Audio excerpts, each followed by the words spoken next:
Hi guys, कैसे हो आप सब लोग। आई होप कि आप सब लोग ठीक होंगे एंड बढ़िया होंगे। तो चलिए शुरू करते हैं माई माफिया लवर के नेक्स्ट एपिसोड की तरफ। पर उससे पहले जान लेते हैं हमारे प्रीवियस पार्ट रिव्यू के बारे में। तो लास्ट एपिसोड में हमने ये देखा था कि जो हमारी आर्या होती है वो राधिका को लेकर एक एनजीओ में जाती है जहाँ बहुत सारे बच्चे थे। राधिका उन लोगों के साथ बहुत इन्जॉय करती है। शाम को ये लोग वापस घर आते हैं जहाँ पर राधिका किचन में जाती है चेंज करने के बाद, और हमारी आर्या भी अब चेंज करके नीचे हॉल में आकर बैठ जाती है। आज चलिए शुरू करते हैं आज का एपिसोड। राधिका रूम में जाकर अपने कपड़े चेंज कर लेते हैं। कुछ देर बाद आर्या भी रूम के अंदर आती है। तभी राधिका बाथरूम से बाहर आती है, लेकिन वो आर्या से नज़रें नहीं मिलाती। आर्या चुपचाप खड़ी हुई बस देखे जा रही थी। कुछ देर बाद राधिका जैसे ही सोने के लिए सोफे के ऊपर जाती है, तभी आर्या उसे रोकते हुए बोली, तुम बेड पर सो सकती हो, वैसे भी आज रात काफ़ी ठंड है, तुम बेड पर सो जाओ। राधिका अलमारी से ब्लैंकेट लेके हुए बोली, मैं सोफे पर ही ठीक हूँ, वैसे भी मुझे बेड पर सोने की ना तो आदत है और ना ही शौक़। आर्या एक गहरी सांस लेते हुए बोली, मैं तुमसे कुछ पूछ नहीं रही हूँ, बल्कि ये मेरा ऑर्डर है। मैंने कहा कि तुम बेड पर सोओगी, इसका मतलब तुम बेड पर ही सोओगी, और अगर तुम मेरे साथ कंफर्टेबल नहीं हो तो मैं सोफ़े पर सो जाऊंगी, लेकिन तुम सोफ़े पर भी सोओगी। और मुझे इस बात पर अब कोई बहस नहीं चाहिए, वरना मेरे पास और भी तरीके हैं, लेकिन वो तुम्हें पसंद नहीं आएंगे। आर्या की बात सुनकर राधिका गुस्से में उसकी तरफ घूरते हुए बोली, आप क्या हमेशा बस मुझे परेशान करने का बहाना ढूंढती रहती हैं, और आपको हर बात में अपनी ही मनमानी क्यों करनी होती है। कभी कभी दूसरों के बारे में भी सोच लेना चाहिए ना। लेकिन नहीं। आर्या राधिका की तरफ अपने कदम बढ़ाते हुए स्माइल करते हुए बोली, तुम्हारे बारे में ही तो मैं सोच रही हूँ बीवी, तभी तो तुम्हें बेड पर सोने के लिए बोल रही हूँ। राधिका ब्लैंकेट उठाते हुए बोली, ठीक है, अगर आपको इस सोफ़े पर ही सोने की इतना ही शौक़ है तो सो जाओ, आप सोफ़े पर सो, लेकिन अगर आप वापस बेड पर आएँ तो अच्छा नहीं होगा। इतना कहकर राधिका उसकी तरफ मुंह बनाते हुए सीधा जाकर बेड पर लेट जाती है और खुद को ब्लैंकेट से ढक लेती है। आर्या हल्की स्माइल करते हुए खुद से बोली, ठीक है, ऐसे ही मॉर्निंग होती है। दोनों सो चुके थे। आर्या जैसे ही आँख खोलती है, उसने राधिका को अपने बाहों में देखा। राधिका का हाथ उसके चेस्ट पर था। यह देखकर उसके चेहरे पर एक हल्की सी स्माइल आ जाती है। वो धीरे से राधिका के माथे पर किस करती है, लेकिन जैसे ही आर्या को लगता है कि राधिका उठने वाली है तो वो तुरंत अपनी आंखें बंद कर लेती है। कुछ देर बाद जैसे ही राधिका की आंखें खुलती हैं, वो खुद को आर्या की बाहों में देखती है। ये देखकर वो झट से उससे दूर होते हुए बोली, ये यहाँ कैसे, ये तो सोफे पर सो रही थी ना, और मैं इनके इतना पास कैसे। वो आर्या को एक नज़र देखती है, उसके बाद आर्या का हाथ उसकी आंखों से हटाते हुए बोली, मिसेज़ रघुवंशी, आप यहाँ बेड पर क्या कर रही हैं, आप तो सोफ़े पर सो रही थी ना। आर्या अपनी सोई हुई आवाज़ में बोली, हाँ, सो तो मैं सोफ़े पर ही रही थी, लेकिन मुझे अपने बेड के अलावा कहीं और नींद नहीं आती, इसलिए मैं बेड पर सो गई। और वैसे भी ये बेड हम दोनों का है, तो तुम मुझसे ये सवाल कैसे कर सकती हो। कल तो आप बड़ी शेखी बगा रही थी कि नहीं, तुम बेड पर सो जाओ और मैं सोफ़े पर, अब क्या हुआ। इतना कहकर वो बेड से नीचे उठकर नहाने के लिए चली जाती है। कुछ देर बाद राधिका बाहर आती है वॉशरूम से। उसने नेवी ब्लू कलर का एक अनारकली सूट पहना हुआ था। उसके गीले बालों की वजह से उसकी कमर अब भीग चुकी थी। राधिका देखती है कि आर्या अभी भी सो रही है। ये देख वो मिरर के सामने जाकर रेडी होने लगती है। इधर आर्या चुपके से अपनी आँख खुली नज़रों से राधिका को देख रही थी। तभी उसकी नज़र उसकी गीली कमर पर पड़ती है, जिसे देखकर उसका गला लगभग सूख रहा था। वो राधिका को देखे जा रही थी। तभी राधिका को अपनी ऊपर किसी की नज़र महसूस होती है। वो जैसे ही पीछे मुड़कर देखती है तो आर्या अपनी आंखें बंद किए सो रही थी। राधिका कुछ देर आर्या को देखती है और वापस रेडी होने लगती है। आर्या जैसे ही दोबारा अपनी आंखें खोलकर मिरर की तरफ देखती है तो राधिका वहाँ नहीं थी। वो वैसे ही अपनी नज़रें घुमाती है तो अपने सामने राधिका को देखकर वो तुरंत उठकर बैठ जाती है। तुमने तो मुझे डरा दिया, आप मुझे ऐसे क्यों घूर रहे हैं। राधिका मुँह बनाते हुए बोली, अगर आपका सोने का नाटक ख़त्म हो गया हो तो खड़े हो जाओ, अब मुझे भी जाना है। जो हमारी राधिका होती है वो उसे चिढ़ाते हुए बोलती है, और ऐसे किसी को चुपके से देखना अच्छी बात नहीं होती, समझिए आप। इतना कहकर राधिका नीचे चली जाती है और आर्या राधिका को देखे जा रही थी और मुस्कुरा रही थी और उठकर वो भी रेडी होने लगती है। आर्या रेडी होकर जैसे ही सीढ़ियों पर आती है उसके कदम वहीं पर रुक जाते हैं। उसकी नज़र मंदिर में खड़ी राधिका पर पड़ती है। रमा जी राधिका को फूलों की थाल देते हुए बोली, अरे मैम, आपकी मांग तो सुनी है, क्यों ऐसे आपकी मांग को सुनी नहीं रखते? ये सुनकर राधिका अपने बालों पर हाथ रखते हुए बोली, वो मैं भूल गई, अब कर लेती हूँ। रमा जी वहाँ से चली जाती हैं। राधिका जैसे ही आरती ख़त्म करके पीछे मुड़ती है तभी उसकी नज़र आर्या पर पड़ती है, जो कि उसके पीछे ही खड़ी हुई थी। आर्या सिंदूर की डब्बी में से एक चुटकी सिंदूर निकाल कर राधिका की मांग भर देती है, जिससे थोड़ा सिंदूर उसकी नाक पर भी गिर जाता है। आर्या ने ये इतनी जल्दी किया कि राधिका समझ ही नहीं पाई, लेकिन जैसे ही उसने ये महसूस किया कि आर्या ने उसकी मांग भरी है, उसके दिल की धड़कनें तेज़ हो गईं। वो हैरानी से आर्या की तरफ देखे जा रही थी। आर्या आरती लेते हुए बोली, हैरान होने की ज़रूरत नहीं है, मैंने ही तुम्हारी मांग भरी है। और इतना कहकर वो हॉल में रखे सोफे पर बैठ गई और न्यूज़पेपर पढ़ने लगी। राधिका वहीं खड़ी हुई उसे देख रही थी। राधिका रमा जी के साथ डाइनिंग टेबल पर खाना लगा देती है और ख़ुद भी आर्या के साथ बैठकर ब्रेकफास्ट करने लगती है। आर्या नाश्ता करते हुए कहती है, अब से तुम मेरे साथ ऑफिस जाओगी और मैं ही तुम्हें साथ भी लेकर आऊँगी। इसके आगे मुझे कुछ भी सुनने नहीं है, ये मेरा फाइनल डिसीज़न है। राधिका एक गहरी सांस लेती है, क्योंकि वो जानती थी कि अगर अब वो आर्या से कोई बहस करेगी तो वो उसके लिए ही प्रॉब्लम होगी। कुछ देर बाद वो दोनों ब्रेकफास्ट करके साथ में ऑफिस के लिए निकल जाते हैं। इधर आर्या राधिका को ऑफिस में ड्रॉप करती है और खुद प्राइवेट पार्किंग से ऑफिस के अंदर चली जाती है। कुछ देर बाद आर्या और ईशान एक इम्पॉर्टेंट मीटिंग के लिए ऑफिस से बाहर चले जाते हैं। इधर राधिका अपना काम करने में बिजी थी। शाम का वक्त था।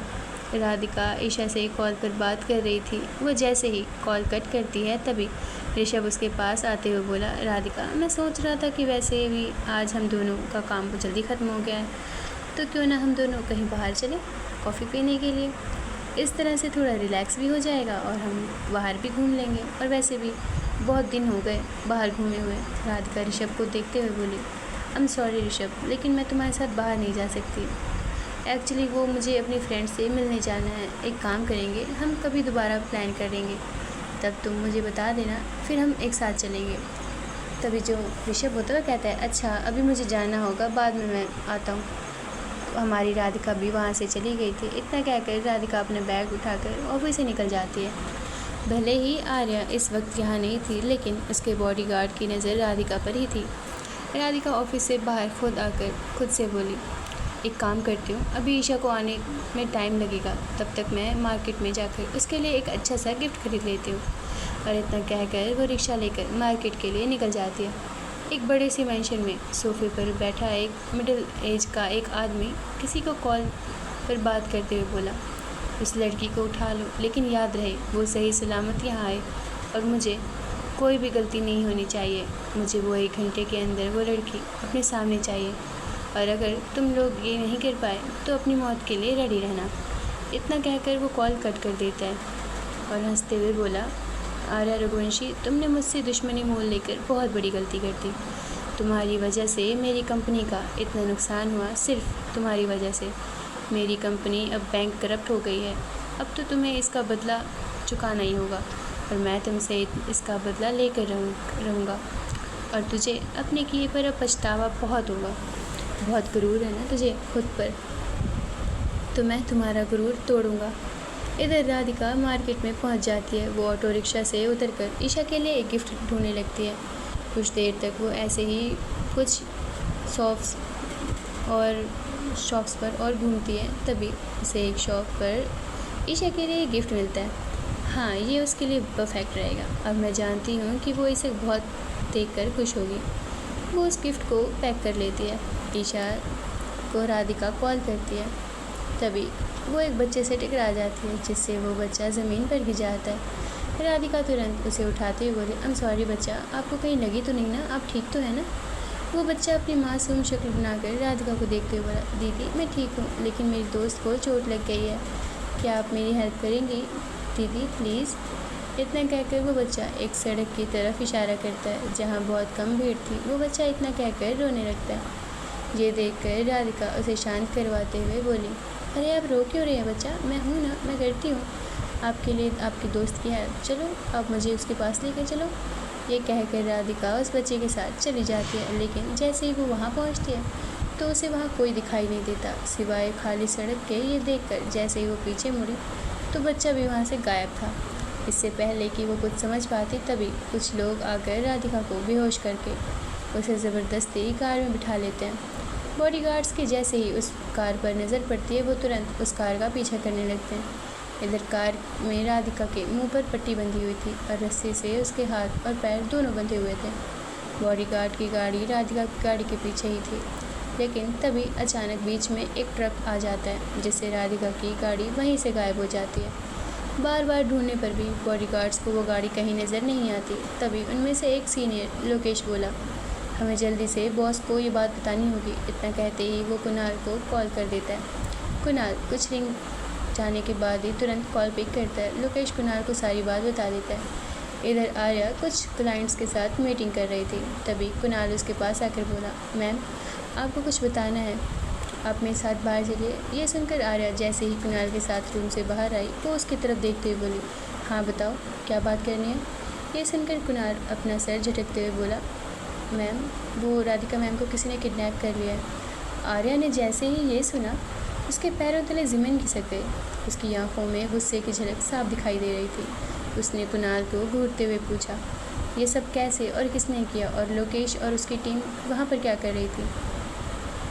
Ma'am actually Radhika ma'am market गई थी और लोकेश और उसके लोग उनके पीछे ही थे, लेकिन जैसे ही उन्होंने शॉपिंग ख़त्म की वो एक बच्चे की हेल्प करने गई, लेकिन तभी कुछ लोगों ने उन्हें बेहोश करके किडनैप कर लिया। लोकेश उनकी लोकेशन ट्रैक करने की कोशिश कर रहा था, लेकिन अचानक राधिका मैम की गाड़ी वहाँ से गायब हो गई। उन्होंने बहुत कोशिश की लेकिन वो ढूंढ नहीं पाए। तभी उन्होंने तुरंत हमसे कॉन्टैक्ट किया। ये सुनकर आर्या तुरंत आग बबूला हो गई। वो चिल्लाते हुए बोली, तो खड़े क्यों हो, तुरंत गाड़ी निकालो और हर हाल में पता करो कि किसने किया ये। राधिका को कुछ नहीं होना चाहिए। इतना कहकर आर्या गुस्से में अपनी कार लेकर निकल जाती है। उसके पीछे ही कुणाल और बाकी सारे बॉडीगार्ड्स भी निकल जाते हैं। कुछ देर बाद ईशान को जैसे ही ये पता चलता है कि वो आर्या की अपने बॉडीगार्ड्स के साथ निकल गई थी। इधर जैसे ही राधिका की आँख खुलती है तो उसने अपने आप को एक अंधेरे कमरे में देखा। उसके हाथ और पैर और मुंह अभी भी बंधे हुए थे। ये देखकर राधिका डर जाती है। वो वहाँ से उठने की कोशिश करती है पर अपनी इस कोशिश में नाकाम रहती है। तभी कुछ लोग उसके पास आते हैं। अरे मैम इतनी तकलीफ़ क्यों उठा रही हैं, आपकी सेवा के लिए हम हैं ना, बताएं क्या सेवा चाहिए आपको किस चीज़ की ज़रूरत है, हम आपकी हर ज़रूरत को पूरा करेंगे, और हाँ साथ ही आप भी हमारी हर ज़रूरत पूरा कर देना। इतना कहते हुए वो राधिका के पास आकर उसके हाथ को टच करता है और अपने बाकी लोगों की तरफ देखते हुए हंसने लगता है। ये सब देख राधिका की आंखों से आंसू बहने लगते। वो वहाँ से खुलने की कोशिश करती है लेकिन वो नहीं कर पा रही थी। राधिका अपने मन में बोली, आर्या कहाँ हैं आप, प्लीज़ मुझे बचा लीजिए। उसकी आंखों से लगातार आंसू बहे जा रहे थे। इधर आर्या और उसके आदमियों की गाड़ी रोड पर स्पीड में दौड़े जा रही थी। आर्या गाड़ी की स्पीड बढ़ाते बोली, तुम्हें कुछ नहीं होगा राधिका, मैं आ रही हूँ। अगर उन लोगों ने तुम्हें एक खरोच भी दी तो मैं उनका वो हाल करूँगी जो उन्होंने अपने बुरे से बुरे सपने में नहीं सोचा होगा। तभी आर्या राधिका के बारे में सोच ही रही थी, तभी उसका फ़ोन बजने लगा। आर्या ने जैसे ही अननोन नंबर देखा उसने तुरंत कॉल पिक की। उधर से आवाज़ आई, आर्या रघुवंशी, सुना है आपने शादी कर ली, लेकिन आपने तो हमें बुलाया ही नहीं।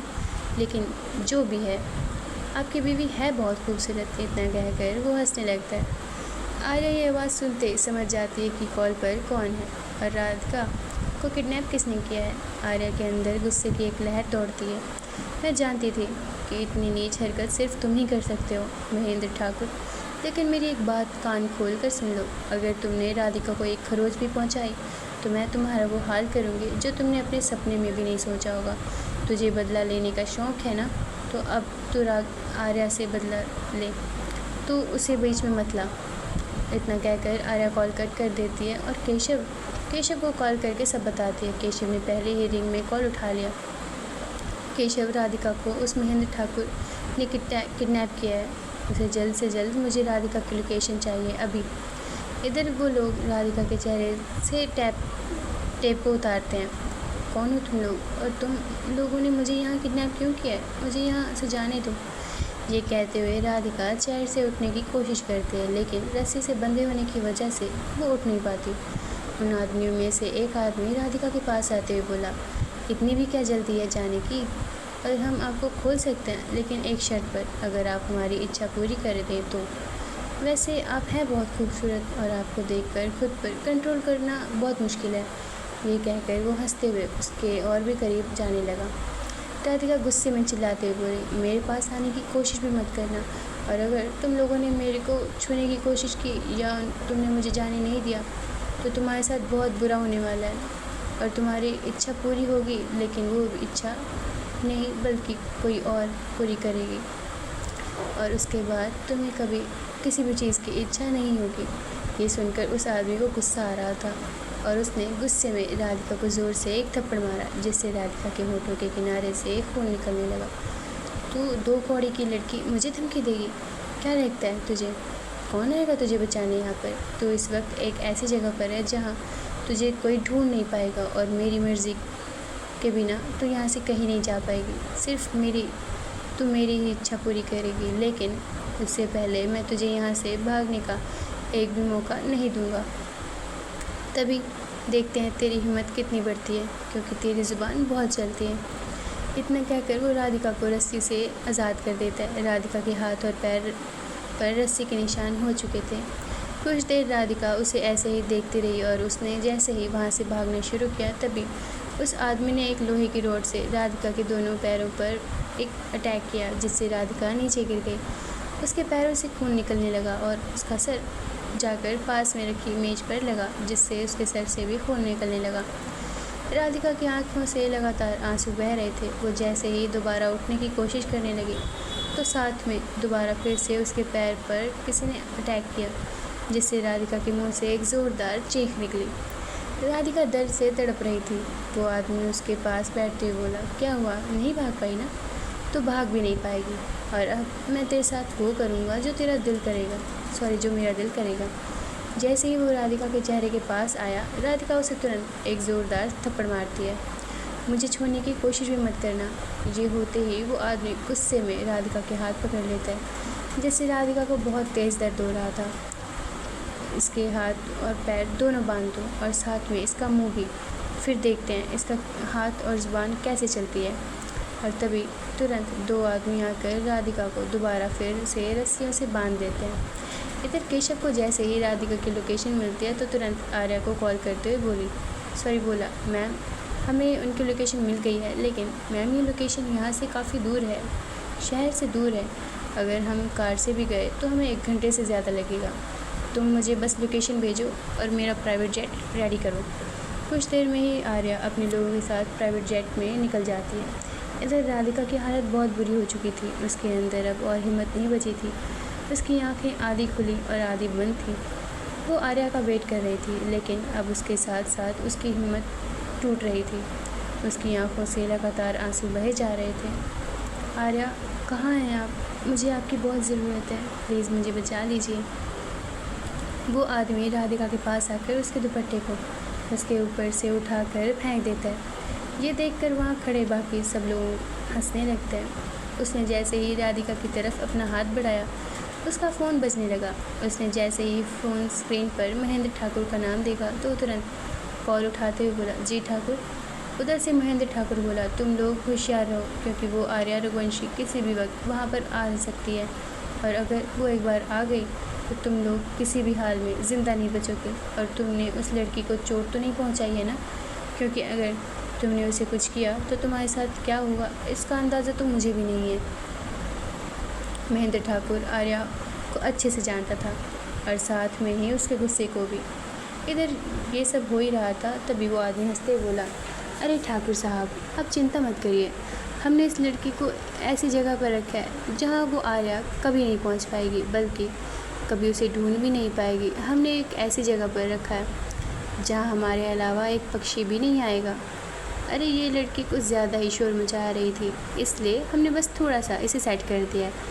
आप बेफिक्र रहिए। इतना कहकर वो कॉल कट कर देता है। वो जैसे ही राधिका के चेहरे की तरफ बढ़ा, तभी पीछे से फायरिंग की आवाज़ आती है। आवाज़ सुनकर जैसे ही उन सब ने पीछे मुड़कर देखा, उनके पैरों तले ज़मीन खिसक गई। वो सब हैरानी से उस तरफ देख रहे थे, क्योंकि वहाँ से कोई और नहीं बल्कि आर्या, ईशान और बाकी सब अपने आदमियों के साथ खड़े हुए थे। आर्या उसके पास आते हुए बोली, उसे छूने की गलती भी मत करना। तभी आर्या के सारे बाकी बॉडीगार्ड्स उन सबको पकड़ लेते हैं और केशव उस आदमी को। लेकिन जैसे ही आर्या की नज़र राधिका पर पड़ती है, जो चेयर पर अधमरी हालत पर पड़ी हुई थी, उसके पैरों तले ज़मीन खिसक जाती है। उसने उसके पैरों पर दिए हुए ज़ख्म की तरफ देखा। उसके सर से तो खून बह रहा था, साथ में उसके होठों से भी। आर्या तुरंत राधिका को रस्सी से आज़ाद करती है और उसके साथ उसके चेहरे से टेप भी उतारती है और उसके दुपट्टे को उसे उड़ाती है। राधिका तुम ठीक हो? आर्या की आवाज़ सुनकर जैसे ही राधिका अपनी आंखें खोलती है, तो आर्या को अपने सामने देखकर वो तुरंत उसे गले लगा लेती है, जिससे आर्या अपनी बाहों पर ही फ्रीज़ हो जाती है, अपनी जगह पर ही फ्रीज़ हो जाती है। लेकिन वो तुरंत राधिका को अपनी बाहों में उठा लेती है। राधिका रोते हुए बोली, आप कहाँ थी अब तक? लेकिन इतना कहते ही वो आर्या की बाहों में बेहोश हो जाती है। ये देखते ही आर्या तुरंत उसे अपनी बाहों में उठा लेती है। इधर ईशान और केशव वहाँ के सब आदमियों को अपने साथ आर्या के फार्म हाउस पर ले जाते हैं। इधर आर्या रघुवंशी में शहर के सबसे बड़े डॉक्टर की टीम वहाँ पर आर्या और राधिका का वेट कर रही थी। आर्या जैसे ही वहाँ पहुँची, वो राधिका को अपनी बाहों में लिए सीधे अपने रूम में जाती है। ये देखकर सारे सर्वेंट्स हैरान हो गए। आर्या सीनियर डॉक्टर की तरफ गुस्से से देखती हुई बोली, उसे कुछ नहीं होना चाहिए, समझे? आर्या के गुस्से को देखकर डॉक्टर डरते हुए बोला, डोंट वरी मैम, उन्हें कुछ नहीं होगा। इतना कहकर वो राधिका का ट्रीटमेंट करने लगते हैं और आर्या रूम से बाहर बेसब्री से उसका वेट कर रही थी। महेंद्र ठाकुर, तूने मेरी राधिका को चोट पहुंचाकर बहुत बड़ी गलती कर दी। इसका अंजाम तो तुम्हें भुगतना ही होगा। आर्या तुरंत अपनी पॉकेट से फ़ोन निकालकर ईशान को कॉल करते हुए, इधर ईशान, मुझे आज शाम तक महेंद्र ठाकुर अपनी आंखों के सामने चाहिए। उधर से ईशान बोला, तुम फिक्र मत करो आर्या, मैं केशव और उसी के पास जा रहा हूँ। तब तक तुम राधिका का ध्यान रखो और जैसे ही उसे होश आ जाए तुम तुरंत कॉल करके बताना, बाकी सब हम देख लेंगे। सो गाइस, चलिए हम ये पार्टी एंड करते हैं। तो क्या लगता है आप लोगों को कि हमारी आर्या अब महेंद्र ठाकुर के साथ क्या करेगी, और क्या हमारी राधिका का ख्याल हमारी आर्या के लिए बदलेगा? क्या इन दोनों के बीच नज़दीकियाँ आएंगी? देखने के लिए, जानने के लिए बनी रही हमारी स्टोरी के एंड तक। स्टोरी अच्छी लगे तो लाइक करना और चैनल को सब्सक्राइब करना मत भूलना। Okay then, Tata.